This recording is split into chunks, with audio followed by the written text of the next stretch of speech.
Bom, eu queria conversar com vocês rapidamente sobre o segundo nível de produtividade. A gente falou sobre produtividade operacional e nós vamos agora falar sobre produtividade gerencial. Quando eu digo produtividade operacional, para alguns, significa fazer, dependendo do tamanho da empresa. Para outros, significa organizar os processos para que sua empresa, sua equipe faça. Para outro tamanho de empresa. Para outros, talvez signifique estruturar as lideranças para que as lideranças façam. Você vai fazer essa proporcionalidade na sua empresa. Mas a produtividade operacional, ela tem o objetivo de fazer com que as operações da sua empresa, o dia a dia, a prática, o motor de continuidade, aquele motor que está fazendo a empresa funcionar, pagar o boleto de hoje, melhore. E aí a gente falou sobre CAC, falou sobre percepção de valor, falou sobre gestão de tempo, falou sobre custos invisíveis, falamos sobre automatização de processos. E se a gente subir um pouquinho mais, existe um outro nível de produtividade, quer dizer, uma outra forma da gente ter mais resultado. Produtividade é R maior do que C, receita maior do que custo. E quando a receita é maior do que custo, a gente faz o quê? Está ali as placas azul escuro. Mais lucro para a sua empresa. E aí, nesse sentido, eu quero falar para vocês agora sobre uma coisa que é um pouco teórica. Na verdade, tudo que eu estou falando aqui tem um embasamento muito teórico, mas que a gente aplicou na prática e os resultados estão aí por toda parte. É uma coisa chamada visão baseada em recursos. A visão baseada em recursos, ela diz que uma empresa, ela pode ter diferentes posições competitivas. Quer dizer, você pode estar no mercado em posições diferentes. Mais à frente, mais atrás, ganhando, perdendo. E isso depende da forma como você gerencia os seus recursos. E não dos recursos que você tem. Perceba a diferença disso. Uma coisa é eu dizer, eu avanço mais se eu tenho mais recurso. Logo, eu preciso buscar o recurso. Eu não tenho dinheiro, eu preciso pegar dinheiro. Eu não tenho equipe, eu preciso contratar a equipe. Eu não tenho espaço, eu preciso arranjar espaço. A visão baseada em recurso vai dizer que não é sobre o que eu tenho, mas é sobre o que eu como eu gerencio o que eu tenho. Existem muitas pessoas, para ser bem pragmático, porque dinheiro vai ser a coisa mais fácil da gente conseguir dar esse exemplo, que se for no banco e pegar R$1 milhão de crédito, e se o banco, isso não existe, mas se o banco disser, é juros zero e 3 anos de carência para pagar. Quem quer? Todo mundo, né? Mas tem gente que vai pegar esse R$1 milhão e não vai fazer absolutamente nada. Tem gente cuja empresa está tão desorganizada gerencialmente que esse R$1 milhão vai voar, desaparecer.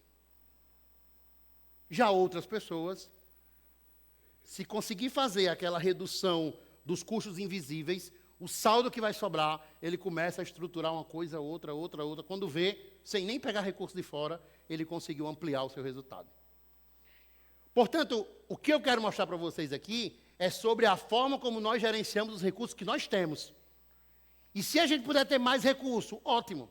Mas se eu puder ter mais recurso, sabendo gerenciar, é que vai fazer sentido. Um exemplo prático, você vai numa pizzaria. Você chega lá na pizzaria, tem 4 garçons e está uma correria, ninguém consegue atender ninguém. Aí chega uma pessoa e diz, olha, aqui você precisa de mais 4 garçons, o espaço é muito grande, só 4 não, dobre. E quando você dobra, a correria continua, a bagunça continua e todo mundo continua acenando, tentando ser atendido. O que é isso? Eu não aprendi a gerenciar 4 garçons, eu não aprenderei a gerenciar 8, porque chegou mais 4. Eu não sabia gerenciar meu faturamento ali de 500 mil por mês. De repente o banco disse, R$1 milhão para você. Eu vou continuar sem saber. Não é sobre o que eu tenho, mas é sobre a forma como eu gerencio o que eu tenho. E aí a gente pode ter uma primeira posição, que é a posição da desvantagem competitiva. A segunda, da paridade competitiva. A terceira, da vantagem competitiva temporária. E a quarta, a vantagem competitiva sustentável.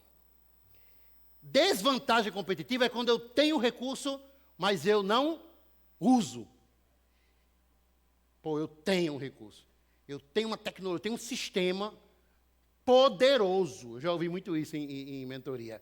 Alexandre, o meu sistema, ele faz isso, faz aquilo, gerencia tal. E eu digo, você usa o quê desse sistema? Não, eu só faço mesmo da saída dos produtos. Quer dizer, eu tenho um recurso poderoso e não uso. Logo, eu estou em desvantagem, porque eu gastei. O segundo é a paridade. Quer dizer, o recurso que eu tenho é igual a todo mundo, eu não tenho nenhum diferencial dentro do mercado. O terceiro é a vantagem competitiva temporária. Eu tenho uma coisa que me diferencia, eu estou à frente do mercado, mas facilmente alguém pode me imitar. E o terceiro é a sustentável. É quando eu descubro o recurso que ninguém pode imitar. Se a gente for caminhar um pouquinho, a gente vai entender que esse recurso, para ele ser bem utilizado, ele tem que ser primeiro organizado, como eu falei do dinheiro, como eu falei do sistema, como eu falei da equipe. Com certeza alguém aqui já teve um funcionário incrível que não fazia as coisas que a gente falou mais cedo e perdeu. E diz, caramba, não soube gerenciar o recurso. Conseguiu uma linha de crédito e não soube usar. Caramba, perdi essa oportunidade. Foi para um evento como esse e não fez network. Não conseguiu fazer conexões. Perdeu o recurso que tinha na mão. Ele não é organizado, não é bem utilizado. Segundo, o recurso ele tem que ser valioso, ele tem que gerar diferença para o cliente. O cliente tem que olhar e dizer, pô, já gerando valor. Terceiro, ele é raro, pouca gente tem. E, por fim, inimitável. Quanto mais a gente descer nisso aqui, mais a gente vai perceber diferencial. E eu vou detalhar ele para vocês. Quando o recurso é organizado, para saber se meu recurso é organizado, a gente faz a primeira pergunta. Eu queria que, por favor, alguém voluntariamente lesse para mim aí essa frase, aliás, essas duas frases que estão no quadro, na tela. Essa pergunta. Minha empresa está organizada com sistemas e processos de gestão apropriados para explorar plenamente os recursos que nós temos? Ou estamos desperdiçando recursos por desorganização? Obrigado, Valmira. Quando eu vi processo ali, eu digo, a diretora de processo vai ler, né? Valmira, ela é diretora de processos do Paço das Palmeiras. Daqui a pouco você vai saber dessa história, viu? Já, já. Primeiro ponto. Será que minha empresa está organizada com processos apropriados para explorar o que ela tem de recurso? Às vezes a gente vai analisar nossos diferenciais e a gente diz assim, olha, eu já falei isso várias vezes em evento, o meu boca a boca é muito forte. Todos os meus clientes vêm por indicação. E aí eu pergunto, no aleatório, uma pessoa gosta e vem. Mas você estruturando um processo de indicação, existe? Não. Então você está desperdiçando um recurso. Porque aquele recurso que era poderoso, está mediano, está medíocre, porque você não utiliza. Eu tenho uma carteira de clientes muito forte, que eles são fiéis. Você tem alguma estrutura de plano de recorrência? Não. Você está desperdiçando um instrumento poderoso, que poderia ser muito mais forte, mas é medíocre, porque está deixando só a aleatoriedade. Vocês não estão organizando esses recursos. Rapaz, eu tenho uma estrutura física linda, bonita, diferenciada. Ninguém em Natal tem a minha estrutura. Seu cliente sabe, sua rede social está mostrando, você convida as pessoas para ir lá. Não, você está desperdiçando um recurso precioso que você tem. Eu tenho uma equipe de atendimento excelente, assim. Eles estão treinados, comissionados e... Não, você está desperdiçando um recurso que você tem. Então, a primeira grande questão é o quanto que os recursos que eu tenho estão realmente sendo organizados para gerar resultado. Porque a gente fez no outro negócio de inteligência a SWOT. Todo mundo aqui que faz mentoria já fez. Pontos fortes, pontos fracos. Mas ter os pontos fortes e não utilizá-los, ou deixar só a aleatoriedade utilizar. Rapaz, a minha localização, a minha entrega, eu tenho garantia, eu tenho isso. Você enche a boca para dizer ponto positivo e eu digo, e como você está utilizando isso? Eu arrisco, por conhecer todos vocês aqui que 80% ou 90% de quem está aqui não usa nem 10% dos recursos que já tem. E essa pessoa diz assim, não, eu preciso fazer. Não, peraí. O quanto você está usando do recurso que você já tem? Da sua rede social, do seu banco de dados de cliente, os recursos financeiros que você dispõe, os recursos físicos, as tecnologias que você tem, o sistema, as máquinas, o quanto que aquilo está sendo organizado para gerar vantagem competitiva. Vamos começar a pensar sobre isso. Segunda coisa, que comportamentos são esses? Que comportamentos eu tenho como gestor que gera essa desorganização? Primeiro, decisão por impulso. Você não planeja, de repente chega a hora você decide. Sem dados, sem analisar seus indicadores, você decide na emoção. Logo, é muito possível que você não esteja aproveitando bem os seus recursos financeiros, tecnológicos, sua equipe. Como você decide tudo aleatoriamente, você não consegue fazer isso de maneira produtiva. Segundo, mudanças constantes de decisão. Você decide uma coisa, daqui a pouco muda, daqui a pouco é outra, daqui a pouco é outra, e o cliente não consegue ver a organização desses recursos, você não consegue utilizá-los na sua maior performance. Terceiro, não vou nem falar porque Léo e João deram um show na palestra deles, centralização de tarefas. E quarto, ausência de reuniões de alinhamento. Eu estou trazendo a prática. Se sua equipe não tem reuniões de alinhamento periódicas, você está desperdiçando recursos por desorganização. A conta é essa.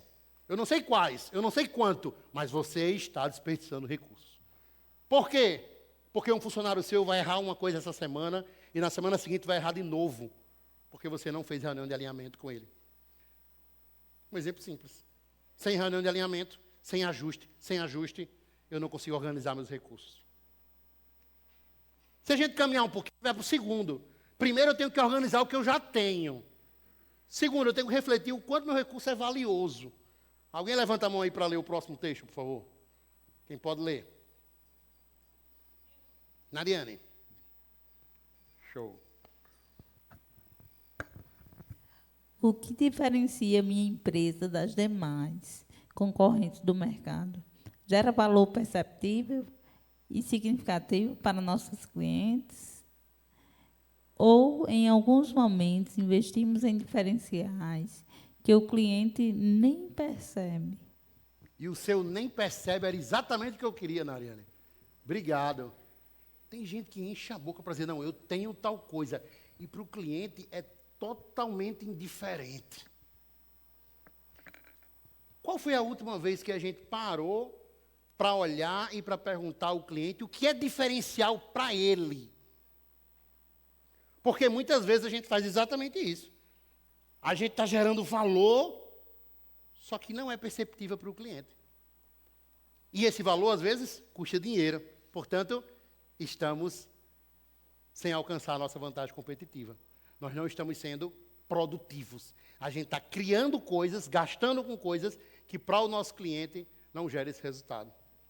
Que comportamentos fazem isso? Primeiro, desconhecimento do foco do cliente. Não é no cliente, é do cliente. Qual é o foco do cliente? Quando falar com minha gerente poderosa, que vende mais do que tudo no mundo, Renale.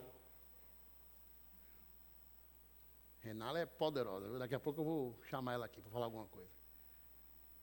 Quando o cliente para lá na frente da Face Doctor em João Pessoa, em Campina Grande, qual é o foco dele?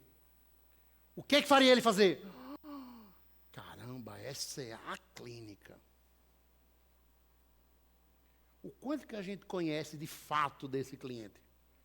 Ou o quanto a gente toma decisão para o que a gente gosta, para o que a gente é diferencial. Para o que a gente é diferencial. Segundo, falta de indicadores de valor percebido. Como é que eu sei que o cliente realmente gostou? Fiz pesquisa, perguntei. Cara, se você puder contratar um super instituto de pesquisa, é ótimo. Mas se você descer do seu trono, do seu império, e perguntar ao cliente, cara, vem cá rapidinho. Deu tudo certo aí? Como é que foi? Gostou, não gostou? Mudou alguma coisa? É mais poderoso do que a pesquisa.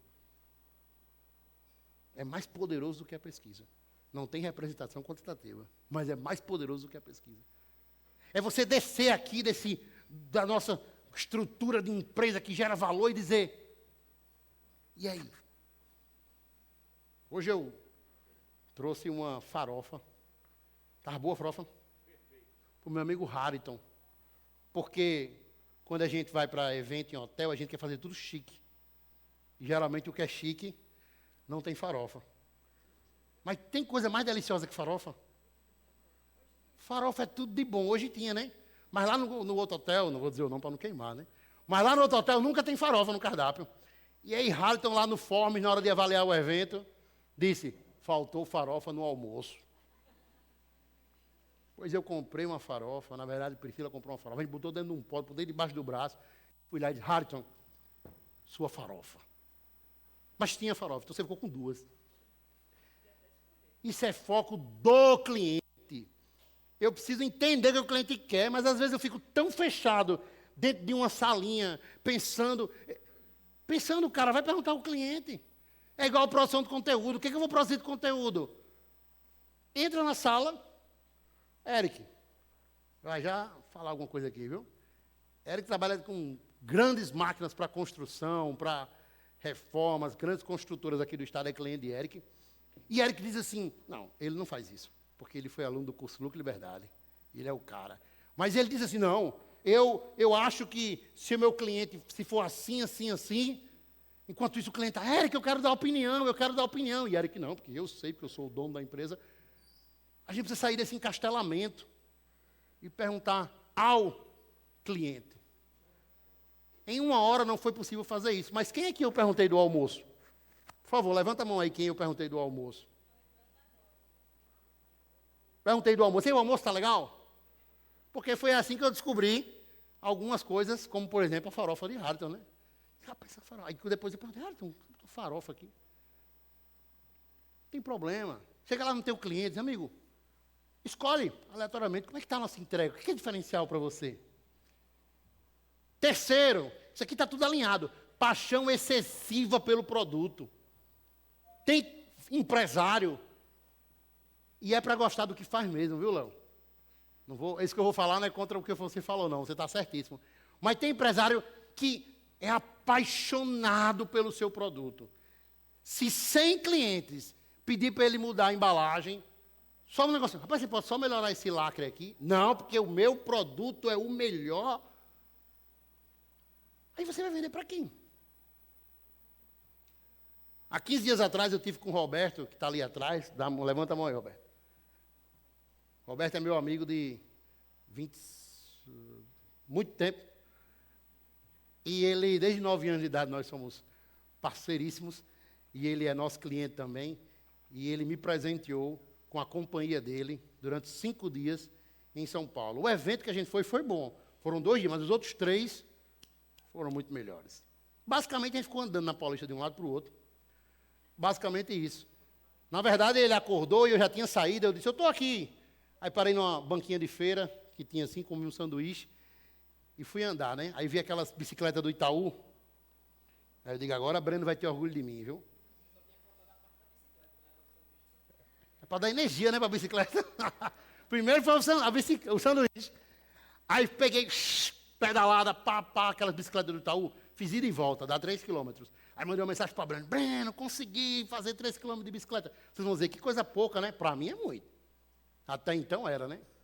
E aí eu fui, voltei, de repente, Roberto apareceu na Paulista, estava eu andando de bicicleta. Ele, tu não é isso? Aí fez um vídeo meu. Cara, mas a gente foi para um evento lá e o cara disse uma frase fantástica. Mauro, dono da Medical Sun, maior empresa de tecnologia para estética. E ele disse, produto bom é produto que vende. Que frase simples, né? Mas às vezes a gente, não, porque meu produto, porque minha empresa, porque meu... Cara, se não está vendendo é ruim. E às vezes a gente é tão apaixonado pelo nosso produto que a gente faz recursos que não é valioso para o cliente, é valioso para a gente. Ah, mas eu tenho esse diferencial. E o teu cliente já percebeu isso? E aquela frase eu até anotei na hora, eu vou anotar. Eu estava assim como vocês, só que eu estava do lado de lá e o cara do lado de cá. Produto bom é produto que vende. Se o seu produto é lindo, maravilhoso, tecnologia, faz isso, faz aquilo, papapá, mas não vende, e o vizinho é bem simplesinho, mas vende, o dele que é bom. E às vezes a gente fica apaixonado pelo nosso produto. E a última coisa que os gestores, de maneira geral, os donos têm, é dificuldade de receber crítica. Se a gente não consegue fazer isso com o cliente, avalie com o funcionário. Imagine o funcionário chegando para a gente e dizendo que a gente está errado. Ih, rapaz. O medo esse aí já vai para o RH. Pelo contrário, você vai ser promovido. Vem para cá, cara. Eu quero ouvir mais, eu quero falar mais. Muita gente me elogiou por causa desse evento, mas 10% disso aqui sou eu. 90% é a equipe. E houveram coisas que eu pensei aqui que Priscila vai me dizer, não. Priscila dizia, não, isso aí não tem nada a ver, não. Show de bola, é isso que eu quero perto de mim. A gente não consegue ter recurso valioso porque a gente não consegue receber uma crítica. Então eu vou passar a receber crítica. Não, você vai estruturar intencionalmente o recebimento de crítica. Preste atenção nisso. Todo mundo preste atenção nisso. Você não vai se abrir, ser legal, não. Você vai estruturar intencionalmente. Você vai criar uma pesquisa para o seu cliente responder. Ou você vai criar um dia que você desce e fala com os clientes e escreve aquilo que ele falou. Você vai intencionalmente estruturar isso. O cliente acabou de receber o produto. Opa, pesquisazinha. Não, mas não fica legal, porque o tipo do meu serviço não fica legal eu estruturar uma pesquisa. Então, cada vez que o cliente fizer meu serviço, eu tenho uma pergunta-chave, que o cliente foi embora, eu escrevo ali e vou juntando. Ah, mas meus clientes são contratos, Alexandre, que eu sei que tem outros aqui que são. É o mesmo cliente várias vezes. A cada 6 meses, para fazer essa análise. Mas você tem que intencionalmente ouvir o seu cliente. E da mesma forma, intencionalmente ouvir a sua equipe. Junta a galera da sua equipe que, a liderança, as pessoas mais estratégicas, senta na cadeira e diz, pessoal, eu quero ouvir a opinião de vocês. Hoje eu não quero dizer nada não, eu quero só ouvir. Vai ser incrível. Aí tem gente que diz assim, é bom, né, para engajar. Não, não é para engajar não, é porque eles sabem mesmo alguma coisa para lhe dizer. Senta com a sua equipe aqui, ó, bota todo mundo aqui, gente, eu estou com um projeto próximo ano, assim, o que vocês acham? Faz aquelas 3 perguntas que eu sempre faço para vocês, até fiz no grupo. O que nós fizemos esse ano, 2025, que não pode repetir? Pergunta para a sua equipe. Para a liderança, quem tiver mais gente, quem tiver menos, para a própria equipe. Ou quem está próximo de você, não precisa ser todo mundo necessariamente. O que nós fizemos esse ano que não pode repetir? O que nós fizemos esse ano que precisa virar uma rotina? Foi massa, mas foi pouco, precisa se estruturar melhor. E terceiro, o que nós não fizemos ainda e tem que sair do papel? São 3 perguntas para você discutir com o seu sócio, com sua sócia, com sua equipe. Mas vai vir críticas. E é preciso que isso aconteça. Nesse treinamento que eu comentei de Cícero, da Michel Castanha, lá no salão de festa da minha mãe, a gente colocou um quadro e pediu para a galera dar ideia, sugestão, crítica. Eu lembro que teve muita coisa. Muita gente falou. E seu Manuel, que era o pai de Cícero, que eu então, até então não o conhecia, estava sentadinho, só ouvindo. Sem discordar, sem debater, só ouvindo. Depois que eu soube que ele era o fundador da empresa, eu disse, esse cara é forte. Porque qual é o nosso principal comportamento? Você faz uma crítica, não, peraí, também não é assim não. Você não sabe a realidade da nossa empresa, você está dizendo que isso e você não sabe a realidade da empresa. Também na sua função é diferente. Mas porque você não é empresário, você não sabe como é que é. E ele estava caladinho, só ouvindo. Esse cara é forte. O forte é aquele que recebe a crítica. Mas a gente tem que pensar o quanto eu sou apaixonado pelo meu produto, o quanto eu não aceito receber crítica, o quanto eu não tenho o foco do cliente, é o que eu gosto. Só que tem um problema, você é só um. Você não tem como sustentar a sua empresa, porque se você comprar da sua empresa, só tem uma pessoa. aí acho que não mantém a empresa, né? Até porque você vai pagar você mesmo. Quem tem que gostar é o cliente. O cliente ideal que você desenhou, mas é o cliente. Depois, a gente vem para a raridade. Organizado, valioso e raro. Quem pode ler esse texto? Por favor. Adriele ali.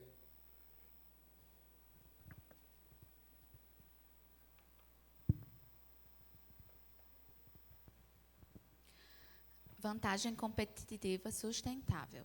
As características da nossa empresa que fazem o cliente nos escolher são dificilmente encontradas nos concorrentes ou qualquer outra empresa consegue desenvolver essas características com facilidade? Show. Obrigado, Adriele. Ó, meus recursos têm que ser organizados. Então, se eu tenho um monte de recurso, se eu tenho um monte de coisa, mas eu não consigo estruturar os processos, treinamento, organizar, gerenciar para eles serem bem utilizados, eu estou jogando dinheiro fora. Seja dinheiro em forma de dinheiro em forma de pessoas, dinheiro em forma de equipe, dinheiro em forma de espaço físico, está jogando dinheiro fora. Segundo, eles precisam ser valiosos. Para isso eu preciso olhar para o cliente e pensar, o que do que eu estou fazendo é valioso para o cliente. E aí na EREC tem um negócio, na matriz que vocês estão fazendo, que chama-se EREC, tem um negócio chamado eliminar. Cara, se você está gastando dinheiro com algo que não gera valor para o seu cliente, joga fora. Não serve de nada. Agora, se você está fazendo algo que gera valor e você faz bem pouquinho, aumenta. Coloca mais. É por isso que eu vou garantir que em 2026 não falte o biscoitinho de cupuaçu, porque gera valor para a Lênia. Lênia, quando chega lá que tem o biscoitinho de cupuaçu, agora a reunião vai ser boa, né? Aí um dia desse o Passo chegou lá na escola do empreendedor, não tinha nada. Eu digo, eita, lascou agora. Quebrou, só creme crack. Eu digo, não, vamos melhorar o negócio. Aí as meninas correram para arranjar. Por quê? Porque gera valor para o cliente, é uma coisa simples, mas gera. E às vezes a gente está inventando moda que não gera valor nenhum. Tira esse recurso daqui e foca no que gera valor para o cliente. Então a gente tem que pensar o quanto nós somos organizados para usar os recursos que temos. Segundo, o quanto os nossos recursos geram valor para o cliente. E terceiro, o quanto eles são raros. Porque se o seu negócio é incrível, mas o do lado também é, que tipo de único, que tipo de especificidade, que tipo de diferencial só você tem? E aí a gente vai para os comportamentos, né? Aqui o Adriele leu agora, não foi? Eu repeti.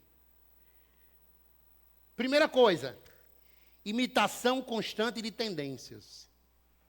E com o Instagram isso aí é fantástico, negativamente falando.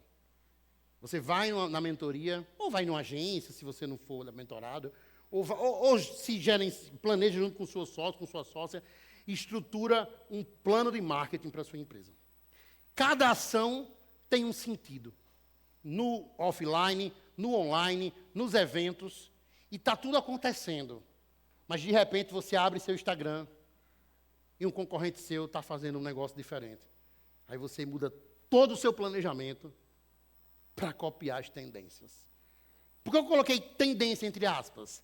Porque tendência é algo que está crescendo e vai se tornar algo estável. Vai fidelizar aquilo, o mercado vai comprar essa ideia. Açaí, há 15 anos atrás, foi uma tendência. Paletas mexicanas foi uma moda. Entendem a lógica? Então, às vezes, a gente pega a moda e muda para um canto, muda para o outro, muda para um canto, muda para o outro, e a gente não consegue ser raro. Por quê? Porque a gente está toda hora imitando o que todo mundo está fazendo. Quer dizer que se basear no concorrente não é bom? Bom, pode ser, tem uma ideia, olhar o que o mercado está fazendo, mas a sua empresa precisa ter identidade.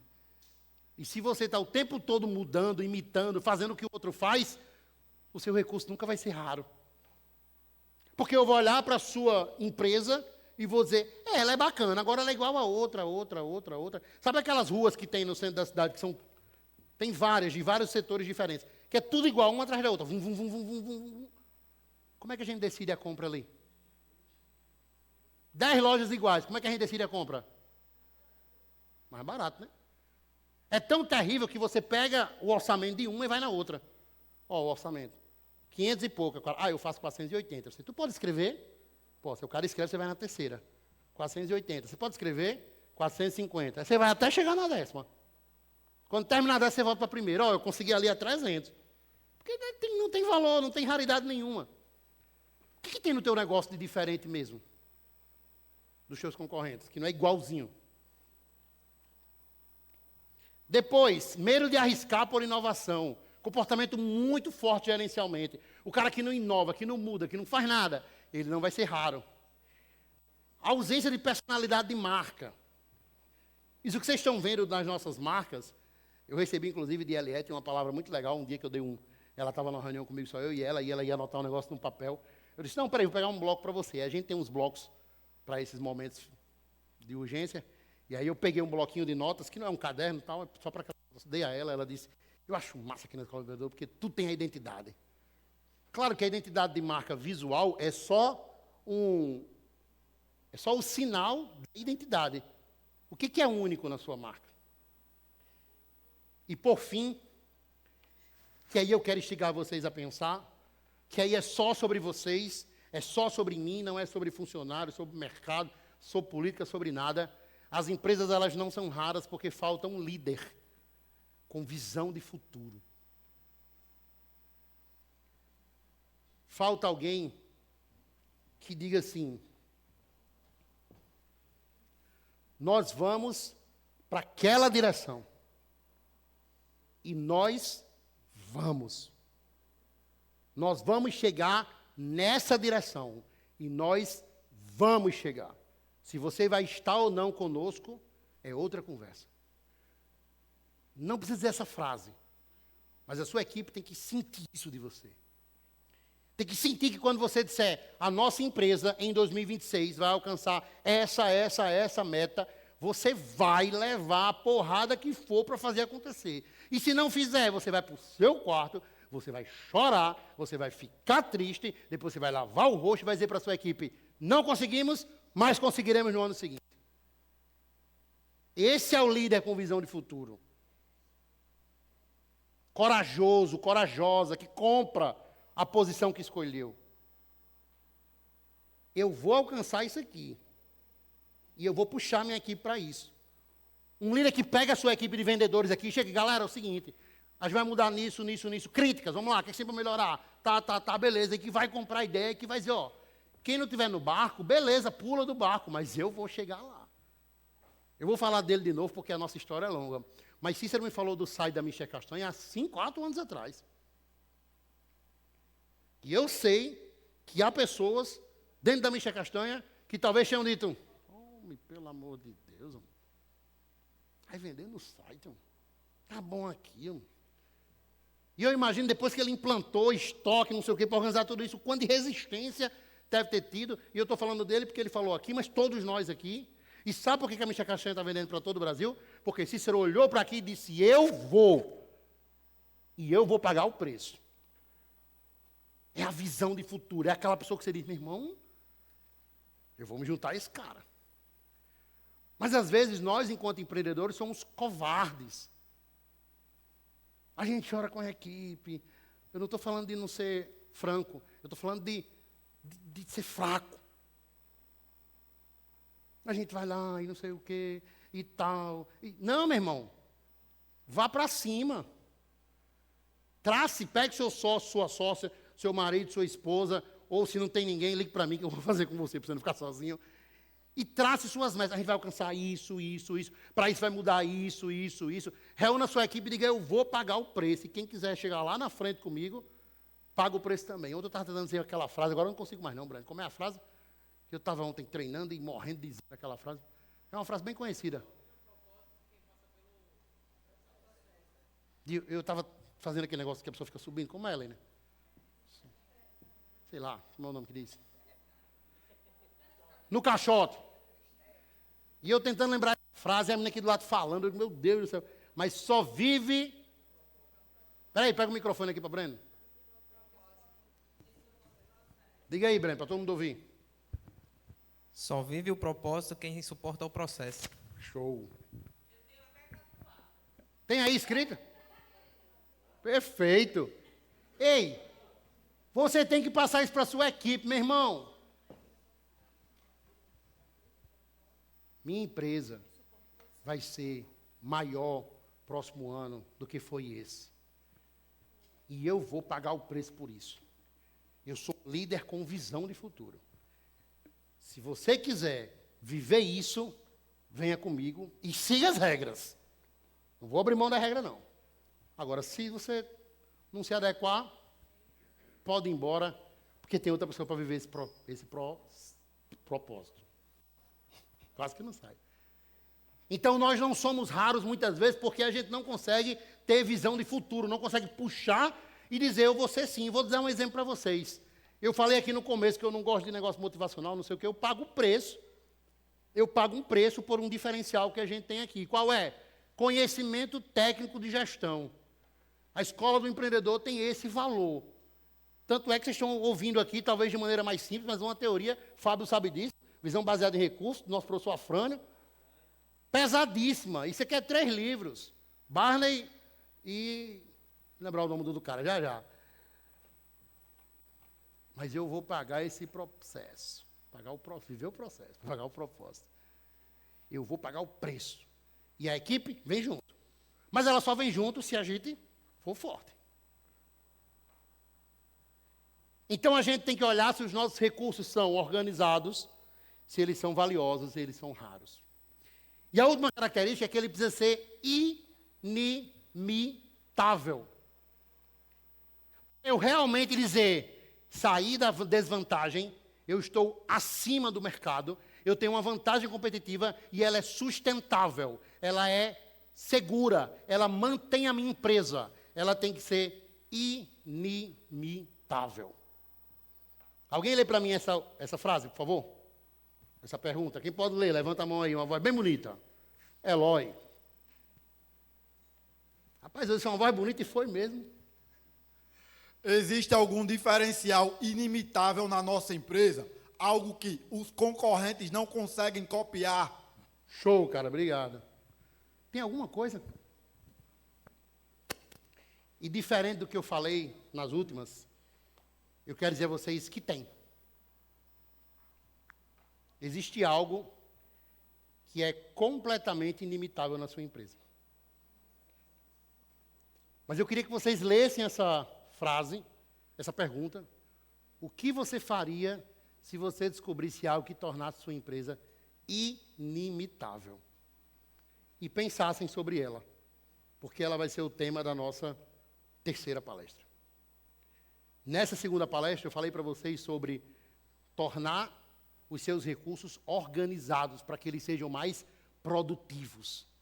Segundo, eu falei sobre olhar pelo olhar do cliente para que você conseguisse ter percepção de valor, portanto, seu produto seria mais valioso. Terceiro, eu falei para vocês sobre a raridade, você buscar algo que as outras não têm. E agora eu quero que vocês pensem em algo que as outras podem até não ter por enquanto, mas elas não têm nem como imitar. E eu vou responder essa pergunta para vocês na terceira palestra. Vão pensando nisso? O que existe na minha empresa que pode ser bem organizado, que é valioso, que é raro e que é inimitável? Inimitável. Pensem nisso. E daqui a pouco eu volto para responder a vocês.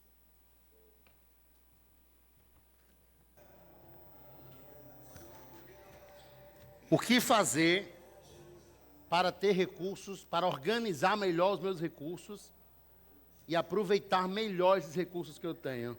O que eu preciso eliminar do meu comportamento gerencial para isso? O que eu preciso é elevar. Eu já faço, preciso fazer mais, preciso fazer melhor. O que é que eu ainda não faço, mas precisa entrar na minha rotina? É a pesquisa com o cliente? É a organização de recursos? É aproveitar determinados sistemas, tecnologias que eu não uso? O que eu preciso criar? O que eu preciso criar de rotina, criar do ponto de vista da gestão, para tornar meus recursos mais produtivos, para tornar meus recursos mais organizados, para aproveitar melhor os recursos que eu já tenho? Crédito com o fornecedor, capital financeiro, pessoas, minha equipe ser mais produtiva. O que eu preciso enquanto gestor? A primeira tela foi operacionalmente.